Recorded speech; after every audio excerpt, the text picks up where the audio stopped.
আজকের ভৌতবিজ্ঞান পরীক্ষার প্রশ্ন, ফিজিক্যাল সায়েন্সের প্রশ্ন এবং তার উত্তর 2024 সালের আজকের ফিজিক্যাল সায়েন্স ভৌতবিজ্ঞান উত্তরগুলি হলো এরকম। এই বায়োগ্যাসের মূল উপাদান হলো, উত্তর হবে CH4A।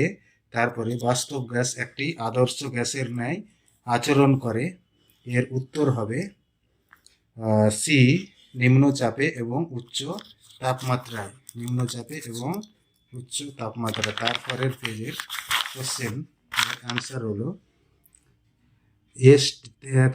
এসটিপিতে 44.8 লিটার কার্বন ডাইঅক্সাইডের মোল সংখ্যা হবে সি দাগের 2। তারপরে 1-4 আদর্শ গ্যাসের ক্ষেত্রে আয়তন গুণাঙ্ক ও চাপ গুণাঙ্কের অনুপাতের মান হয়, তো উত্তর হবে ডি দাগের 1। তারপরে 5 প্রতিসারাঙ্ক ও আলোর তরঙ্গ দৈর্ঘ্যের সম্পর্ক প্রকাশকারী সমীকরণটি হলো, তো উত্তর হলো ডি, মিউ সমান A plus B by lambda square. তারপরে 6 বিবর্ধিত অসৎ বিম্ব গঠিত হয়, উত্তর হবে বি, উত্তল লেন্স দ্বারা।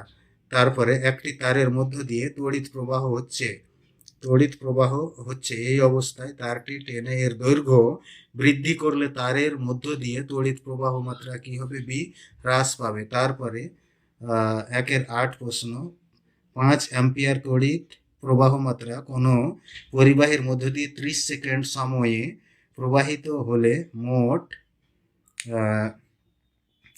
মোট প্রবাহিত আধান হবে, উত্তর হবে বি দাগের 150 কুলম্ব। 150 কুলম্ব।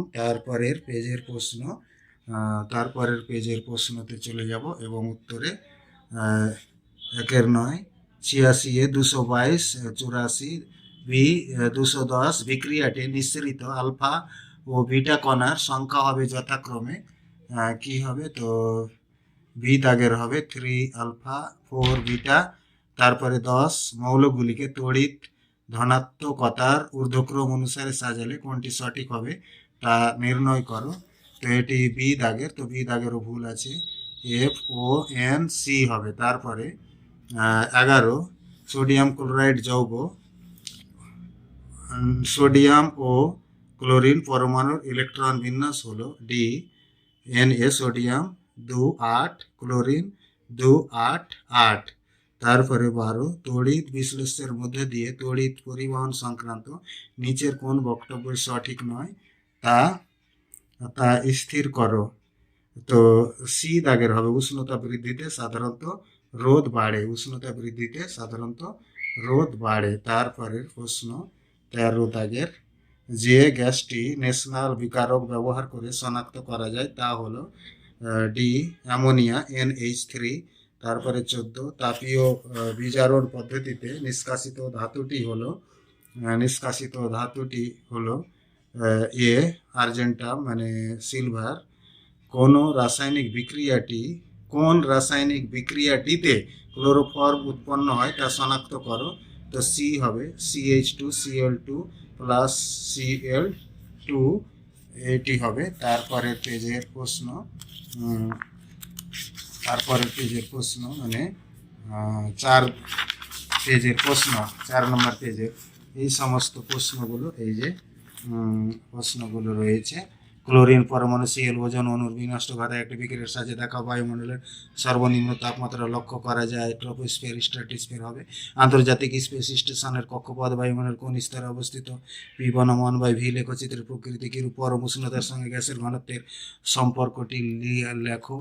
তারপরে অ্যামোনিয়াম দৈর্ঘ্য প্রসারণ 24 × 10⁻6 ডিগ্রি সেলসিয়াস C-1 SI এর মান কত হবে। তারপরে কোন সূত্র থেকে গ্যাসের আয়তন প্রসারণ গুণাঙ্কের মান পাওয়া যায়, আপতন কোণ বাড়ালে মাধ্যমে প্রতিসাঙ্ক বাড়বে না কমবে, উত্তর লেন্স থেকে F ও F2 এর মধ্যে বস্তু রাখলে প্রতিবিম্ব কোথায় গঠিত হবে। তারপরে এই সমস্ত প্রশ্নগুলো রয়েছে, এই যে এই প্রশ্নগুলো সব দেখবে, এই সমস্ত প্রশ্নগুলো পড়েছে। তারপরের পেজের প্রশ্ন, এই যে এই প্রশ্নগুলো, এই প্রশ্ন সমস্ত কিছু রয়েছে, সবই ভৌতবিজ্ঞানের ক্রিটিক্যাল। এই সমস্ত প্রশ্ন সব ক্রিটিক্যাল প্রশ্ন। এই ক্রিটিক্যাল প্রশ্নগুলো সব পড়েছে। তারপরের পেজে চলে যাব। এই যে এই সমস্ত একটি বৈদ্যুতিক কোষের অভ্যন্তরীণ রোধ EMF এর মধ্যে সম্পর্ক প্রতিষ্ঠা করো, অষ্টক সূত্রের সংজ্ঞা দাও, এই সমস্ত প্রশ্ন। তারপরে এই যে এই সমস্ত সূত্র প্রশ্নগুলো সব পড়েছে। এই সমস্ত প্রশ্নগুলো সব করতে হবে। তারপরের পেজের প্রশ্ন, এই প্রশ্নগুলো, এই সমস্ত প্রশ্ন, আলোর বিচ্ছুরণের সংজ্ঞা দাও। এই প্রশ্নগুলো সবটি পড়ছি না, কেন পড়লে অনেক বড় হয়ে যাবে ভিডিও, তোমরা থামিয়ে দেখে নেবে এই সমস্ত প্রশ্নগুলো। তারপরের পেজে এই যে তড়িৎ লেপনের উদ্দেশ্য কি? কোনো বস্তুর উপর সোনার প্রলেপ দিতে তড়িৎ বিশ্লেষক হিসাবে কি ব্যবহার করা হয়? 4-11 ইউরিয়ার শিল্প উৎপাদনে ব্যবহৃত রাসায়নিক পদার্থগুলির নাম ও বিক্রিয়ার সমিত রাসায়নিক সমীকরণ লেখো। তারপরে শিল্পক্ষেত্রে ইথিলিন প্রস্তুতির বিক্রিয়াটি লেখো। ইথিলিনের দুটি ব্যবহার উল্লেখ করো। তারপরে এই যে মিথেনের হাইড্রোজেন পরমাণু কিভাবে ধাপে ধাপে ক্লোরিন দ্বারা প্রতিস্থাপিত হয়ে কার্বন টেট্রাক্লোরাইড উৎপন্ন করে, কেবলমাত্র বহিরাগত পরীক্ষার্থীদের জন্য এই সমস্ত প্রশ্নগুলো করতে হবে। এই গেল ভৌত বিজ্ঞানের প্রশ্ন, পুরো প্রশ্ন। তারপরে এই যে ইংলিশ মিডিয়ামের রয়েছে, এটি দেখার দরকার নেই।